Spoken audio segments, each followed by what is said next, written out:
Alright, hello YouTube. I already did a video, a tabletop review on my Mark 18 short barrel rifle. So I'm just going to go ahead and get a video of me running it.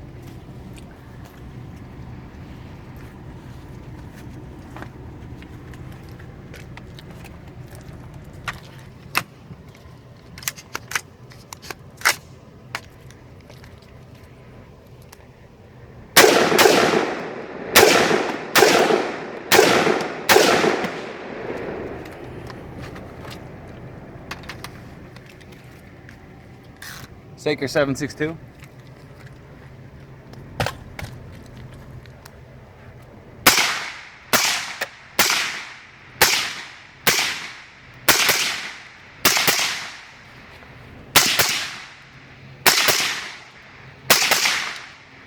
The sound waves are really reflecting off of off this mountain, but you can definitely hear that supersonic crack. But it's very pleasant to shoot. You don't really need any earplugs.